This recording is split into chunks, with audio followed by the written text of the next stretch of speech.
A 38 microsecond daily clock drift can move GPS by 11 kilometers. So why does your map work? The hidden hero is not the satellite, it is the satellite clock. Your phone is really a tiny time-measuring receiver. A radio pulse leaves an atomic clock in medium Earth orbit. The phone records when that pulse arrives at its antenna. That arrival time is the raw ingredient behind the dot.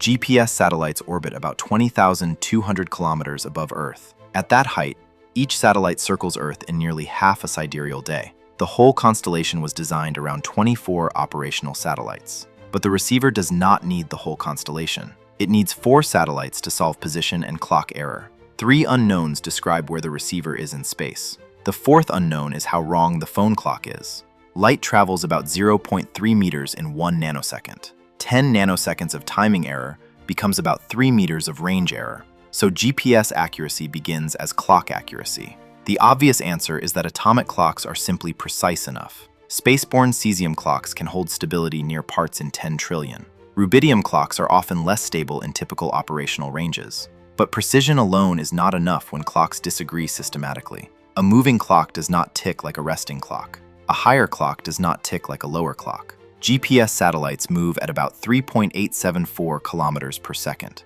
That speed makes their clocks lose about 7 microseconds per day. Their altitude makes the same clocks gain about 45 microseconds per day. The two effects combine into a net 38 microseconds per day. That is the moment Einstein enters your commute. Special relativity came first, with Einstein's paper in 1905. General relativity followed with gravity affecting time in 1915. Navstar became an approved navigation concept in 1973. The first Navstar satellite launched in 1978. Full operational GPS arrived in 1995 with 24 operational satellites. The theory became hardware because the error was too large. 38 microseconds times light speed is roughly 11 kilometers per day. An unchecked map could drift across a city before tomorrow. The fix starts before the satellite ever reaches orbit. Engineers deliberately tune the onboard clock slightly slow before launch. The specified fractional offset is -4.4647 times 10 to the minus 10. The onboard frequency is set to 10.23 megahertz before launch. After orbital relativity acts, Earth receivers see 10.23 megahertz. That pre-tuning cancels the biggest constant drift. But orbiting clocks are not perfect metronomes in perfect circles. Orbit eccentricity and geometry leave smaller timing terms behind. Earth's rotation adds the Sagnac correction to the receiver calculation. Historic common view experiments saw Sagnac magnitudes between 240 and 350 nanoseconds. At light speed, hundreds of nanoseconds correspond to tens of meters. So the satellite cannot be a standalone clock island. A ground control system keeps turning raw satellite time into usable GPS time. It estimates each satellite's orbit and clock error from tracking data. It uploads clock corrections and ephemerides back to the constellation. Each satellite broadcasts its own clock model with its navigation message. The receiver ingests those numbers before solving its own location. Now the blue dot is a negotiated answer. The receiver does not know true range at first. It measures pseudo-orange, which includes distance plus receiver clock bias. 4 satellite signals turn those pseudo-ranges into position and time. The math works only if the satellite timescale is coherent. That is why relativity is not an optional patch. The constant relativistic rate error is baked into the frequency plan. The changing clock and orbit errors are tracked from the ground.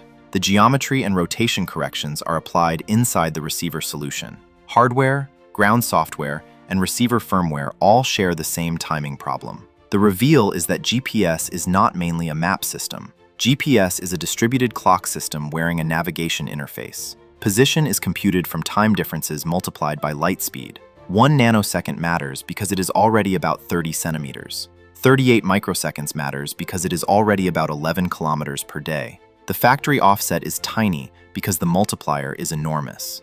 This is the core trick of modern infrastructure. A theory from 1905 became a correction in orbiting electronics. A theory from 1915 became a requirement for satellite clocks. A defense architecture approved in 1973 became everyday civilian timing. A 24-satellite baseline became a planet-scale reference clock.